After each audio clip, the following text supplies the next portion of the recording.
and welcome to another edition of Velocity Kinetics. I keep having to do them like this because it's the only time I seem to get to record a video. In the Bellino, maybe I should rename this the Bellino Bard. Bard of the Bellino, because that's kind of where I do my talking from. Or more because I've gone to the shops on Sunday morning like Sarah and I normally do, and more than understandably, Aldi are saying one person per household, which I understand. It's just annoying because, again, I sort of wouldn't mind it a bit of a mooch around, but hey-oh. So, what we're going to talk about today, now, at Velocity Kinetics, we've never been a channel of naming and shaming drivers. We've never been a channel of, hey, look at this dash cam footage, look, I'm right, you're wrong. Because if you look at a lot of those, if you actually watch a lot of those dash cam channels, the people who've submitted the footage are actually more often than not the ones in the wrong. There's a general formula for a lot of those videos. You're going a little too fast, you've not paid much attention, then it's BAM! Oh, you fucking fucker, you fucking fuck! And things to that effect.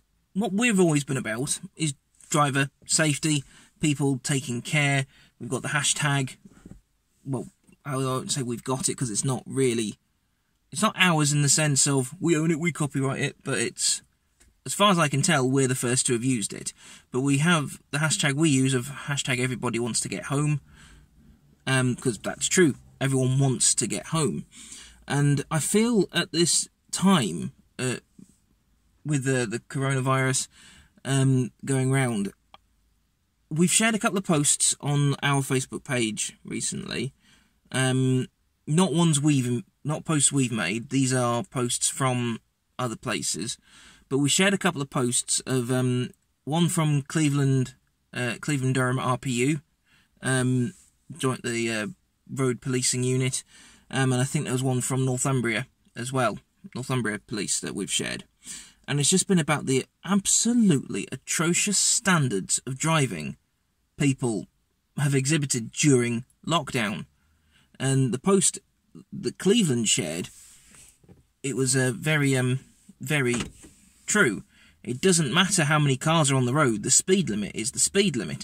It doesn't matter how many people are on the road, the rules of the road still apply. So even during lockdown, there's no sort of special, right, and down the Tyne Bridge in Newcastle, it's normally a 40, but you can go 90. It's nothing like that at all. The only time you can ever do 90 is when you've robbed a bank. Because why not? You're in enough trouble anyway. That's pretty much the only time you can ever go that sort of speed anyway, if you're wanting to highlight trouble for yourself. But the rules of the road still apply, and for a long time during lockdown, I was still having to go into the building where I work, more because the systems from home don't work. So for a long time, quite a few of us were commuting to work still. Not that there's anything wrong with going into work. Some places you just physically can't not work at home, and we're doing what we can where we can to comply with what we're supposed to comply with. But we were then told to start working from home, but that's another thing altogether. Been an absolute fucking farce, to be honest. Customers can't hear me talking when I'm on the phone. I've been told I need to use my mobile, which I flatly refuse to do. Then I've been told that these earbud headphones for wireless, one, there's a common, well, aside from that, it's a common myth that people think that they can use those whilst driving, which you absolutely can't. The only time you can, because you still need an element of being able to use the bloody phone to make those work. But anyway, we've been told that we're supposed to use those all day, which is against NHS guidelines. NHS guidelines say if you're going to use earbuds, you don't use it for protracted periods of time. You take a 5-minute break every hour. That doesn't matter whether you have tinnitus or any form of hearing loss, or if you've got perfectly good hearing. You just don't do it. Unfortunately, I have tinnitus, which means I hear a noise in my ears all the time. Probably from when I was a teenager, listening to loud music in my ears, going to and from places. That's the only place I can think that I've done it, but working in call centres for years, there's no rest to the noise. You're never away from the noise, so that's probably where it's come from. But anyway, during this whole time we were all going back into the building, but I noticed when I was driving to and from, the standards of people's driving had just gone down the bloody toilet. Don't get me wrong, no one, regardless of what certification they have, whether you're blue light certified, whether you've got any sort of advanced driving certificate, Pass Plus, or just a standard licence, no one can claim that they're a perfect driver. Because it's physically impossible, in my opinion, to be a perfect driver. Not even the likes of Lewis Hamilton, Jenson Button, Sir Sterling Moss, rest in peace, or even Fangio or Senna. They could never claim that they were perfect drivers on the road or on the racetrack. It's just one of these myths. Like that, there's in Formula One, there's a myth of something called the perfect lap. It doesn't really exist because there's always something you could have done better. There's no such thing as a perfect driver. There's always something you could have done better. The only time you're ever close to being a perfect driver is when you pass your test. And if you pass it with no faults, minor or major, as far as I'm aware, one major is an instant fail. But anyway, as long as you don't get any markdowns anywhere on your driving test, that's really the only time you're classed as a perfect driver, because you are perfect to the standard of the test. But a lot of people pass with minors. I passed with 2 minors. 4th attempt, but still, passing is passing. But during this lockdown time, a lot of people seem to think speed limits don't apply to them. When you see a speed limit sign, we will bring this up in a new series we're going to be bringing out. I haven't done much towards it as of yet, because where I think I need to do a lot of the filming, Sarah's currently working, because I need to do a lot of top-down shots, and I haven't got any wide spaces to do the top-down shots that I need to do for it. Not unless Imager is going to lend me a drone, but that seems a bit overkill for what I need to do.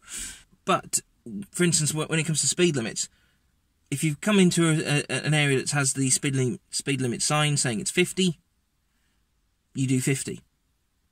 No more. Granted, it's a limit, so it's not a target, it is a limit.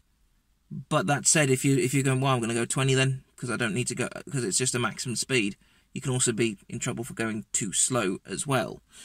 It's all about basically keeping up with the flow of traffic. So basically what it means is that when it's safe, you do 50. If it's stop-start, you don't keep trying to get up to 50, you just do what you can, just don't exceed the speed limit. And when you get to the sign that says 50, you need to be slowed down to that speed as you're getting to the sign. So by the time you're passing the sign, you're at the right speed limit. That is how you're taught, and it's not a case of the 50 begins.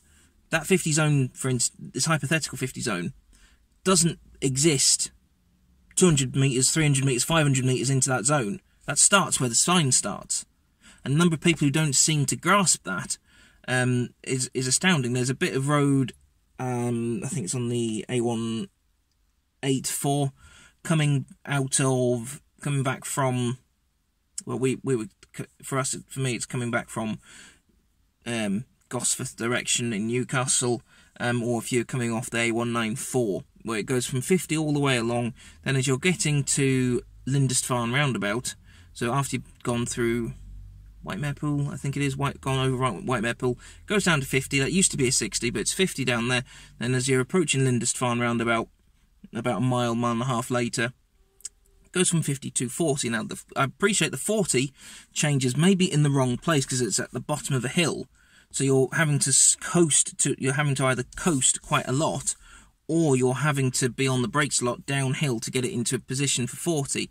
But then because there's still more hill, you've still got to be on the brakes even further down. That seems wrong to me as to where they've placed it, but people seem to continue doing the 50 after the 40, or they'll not stop at that point. Now, the reason why it's 40 is you've got your lanes here, 1 and 2. Here is a slip road from, I can't remember what the area is called, but there's a slip road coming up onto that to merge, because then when you get to Lindisfarne roundabout, you then go on the A1300 towards South Shields and the coast, or you can take a left and go towards the Tyne Tunnel and back onto the A19, or you can go all the way around and go to the A19 south. That's pretty much what you would do. But the speed limit, for instance, people don't pick it up. It goes to 40 for a reason. You need to be at 40 for a reason. A number of people that have nearly come right into the back of my car when I've been slowing down. Now, I appreciate there have been a couple of occasions where someone's closed the gap so fast that when I've been doing my normal lift and coast, because why waste energy through braking, they've been going so fast that they've caught up to me too quickly. And I admit in that situation, I'm not exactly scot-free. That said, because some people would say I should have been on my brakes to warn that I was slowing down. Now, sometimes there is a tiny window that you can press the brakes in this Baleno, and the lights come on, but next to no braking happens. And when I can, I do try and utilise that. I think you only need to move the pedal about that much, if that, and then the lights are on, and next to no braking is happening. You are slowing down, the brakes are making a tiny bit of contact, but not a lot. So some people would say I should have done that. My argument would be the car behind shouldn't have been going that fast, and 2, the car you're driving is just as responsible for anything that's going on as the car ahead, behind, to the left, to the right. You're all working together, if that makes sense. That's just a speed limit. That's just a speed limit example where people aren't doing things right. Or like on roundabouts, I've noticed people, they'll just cut across any lane when it should be. If you're coming to a standard 2-lane roundabout, left-hand lane is for left and straight over, unless otherwise signposted. Some roundabouts, the left-hand lane is just for left-hand only. Some roundabouts will let you go straight, will only do right in the right-hand lane, absolutely nothing else. So unless you're coming off at the last exit, that's the only time you use that lane. So you've obviously got to read the signs. Now, I appreciate sometimes you get it wrong, because people do get things wrong. As mentioned, no one's a perfect driver.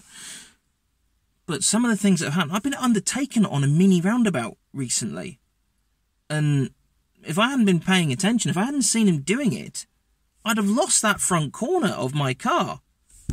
I'd have effectively pit manoeuvred him into a parked car. It was a bloody taxi driver. And I've said this before in a video. I think it was the one when I was driving to pick up Sarah, and we were talking about the future of the car. It was one of these things that does taxi drivers no favours, because a lot of them rely on driving for a living. So most of them are actually pretty good drivers. It's one of these ones that's like, how on earth have you got a licence? But he undertook on the mini roundabout. If I hadn't been paying attention, hadn't tapped my brakes, we'd have had a shunt. He would have ultimately been at fault, because on a mini roundabout, it's one lane. The lead up is one lane. It's quite wide, but it's one lane. It's one of these weird lanes. It's not split. You just position yourselves accordingly. So if you're going left and straight over, you position yourself more to the left.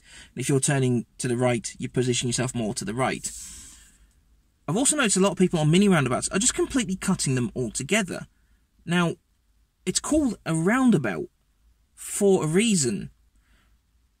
I appreciate the only time you'll do it right and not clip anything is probably on your driving test. I still try and not clip it. I can't say as to how well or not I do it, because sometimes the car behind just makes me go, right, I've got to get across, because they're coming into the back of me if I don't move. But a number of people, if you treat this as your mini roundabout, well, quite a big mini roundabout for scale, but you've got people who will, if they're turning to the right, for instance, they'll completely cut the roundabout off. Now, if there was an emergency service vehicle coming the other way, they'd have been screwed. Effectively, they've gone into the way of oncoming traffic, because when you cut that roundabout off, on mini roundabouts, you're meant to use each other to block. And much like on a big roundabout as well, you're meant to use each other to block as to what's going on. So, for instance, that person was turning right and going round the mini roundabout properly, then if someone was coming out that way, they can turn to the left, and that's not a problem. Or they can start going straight over. That's how it works. But the number of people who cut them, there's the one near where Sarah and I live. I tried to go around it the other day, and someone would cut it so hard that no one could go. It was annoying as hell, because the way they went, they were trying to go right. And cut off. There was a car coming out of an estate that wanted to turn left, but this car cut it so sharp that the person, I'm not sure how he didn't lose a wing mirror, to be honest. It's just unbelievable. The standard of people's driving has just gone down the toilet. I know we're all going a bit stir crazy in our homes, because God knows I've been going stir crazy.